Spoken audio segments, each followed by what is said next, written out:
Hello everyone, let us start with our new topic, that is definition and differences. So the first definition here is of plaintiff. Plaintiff यानी वादी. Plaintiff is a person who start a legal action against somebody in court of law. कोई ऐसा person जो legal action लेकर आता है court में किसी दूसरी पार्टी के अगेंस्ट, उसको हम plaintiff कहते हैं. Defendant is a person who is accused of crime in court of law. जिसके अगेंस्ट आरोप लगाया गया या जिसके अगेंस्ट केस लेकर आया गया उसको हम डिफेंडेंट बोलते हैं.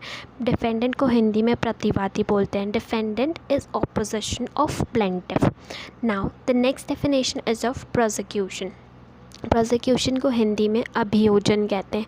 प्रोसिक्यूशन का मतलब होता है किसी को ऑफिशियली चार्ज करना या कोर्ट ऑफ लॉ में कोर्ट ऑफ लॉ में ये प्रूव करना कि कोई पर्सन गिल्टी है, मतलब जिसके अगेंस्ट केस लेकर आया गया है वो पर्सन गिल्टी है. इस प्रोसेस को हम प्रोसिक्यूशन कहते हैं. So the prosecution is process of officially charging somebody with crime. किसी को ऑफिशियली चार्ज करना क्राइम से and trying to show that he or she is guilty, और ये प्रूव करना कि उस पर्सन ने गलती करी है और वो इस क्राइम का गिल्टी है. Next definition is of defence. जहाँ प्रोसिक्यूशन अभियोजन था, वहाँ डिफेंस इज़ रक्षा. डिफेंस यानी किसी पर्सन की रक्षा करना. So defence is something you say or you do to protect somebody from attack or bad treatment. जब प्रोसिक्यूशन किसी पे आरोप लगाता है और ये प्रूव करने की कोशिश करता है कि वो पार्टी गिल्टी है, वहीं ऑपोजिट पार्टी ये प्रूव करती कि वो गिल्टी नहीं है, यानी वो खुद की रक्षा कर रही है, मतलब वो अपना डिफेंस कर रही है. So the next definition is of complainant. Complainant को हिंदी में शिकायतकर्ता बोलते हैं. कंप्लेनेंट यानी कि who has an issue, a person who has an issue and making charge in court of law. किसी पर्सन को कोई इशू है और वो कोर्ट में जाके कंप्लेंट करता है, उसको हम कंप्लेनेंट कहते हैं. कंप्लेनेंट यानी शिकायत करता. Next definition is of informant. Informant को हम हिंदी में कहते हैं मुखबिर.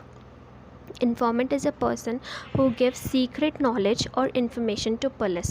कोई भी पर्सन जिसके पास कोई सीक्रेट नॉलेज है या फिर वो कोई भी इन्फॉर्मेशन जाके पुलिस को देता है, वो इन्फॉर्मेंट होता है. जैसे FIR फाइल करने वाला क्या होगा, इन्फॉर्मेंट होगा.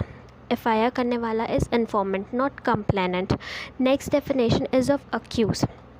अक्यूज़ को हिंदी में कहते हैं आरोपी. ऐसा पर्सन जिसके अगेंस्ट जिसने कोई रॉन्ग किया है या किसी लॉ को ब्रेक किया है, उसको हम अक्यूज़ कहते हैं. अक्यूज़ इज़ आरोपी. नेक्स्ट होता है एक्विट. एक्विट यानी बरी.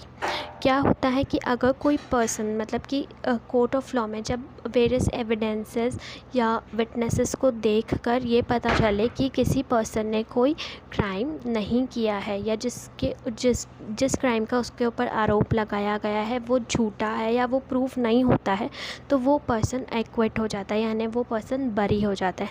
Next definition is of convict. Convict का हिंदी में मतलब होता है दोषी. जब सारे एविडेंसेस विटनेसेस को सुनने के बाद, एविडेंस चेक करने के बाद, विटनेस को सुनने के बाद किसी भी पर्सन का क्राइम प्रूव हो जाता है, तो उस पर्सन को दोषी ठहराया जाता है, यानी वो पर्सन कॉन्विक्ट हो जाता है. A person who is guilty of crime is convict. Discharge is release of a person from every accusation. Discharge यानी कि जब ट्रायल के पहले से ही कोई केस बनता ही नहीं है, तो उस पर्सन को डिस्चार्ज कर दिया जाता है, यानी उस पर्सन को रिलीज़ कर दिया जाता है जिसके अगेंस्ट कोई केस बने नहीं. So discharge is basically the release. Discharge को हिंदी में कहते हैं मुक्ति. Now the last definition is of appellant. Appellant is a person who apply to higher court for reversal of the decision of lower court.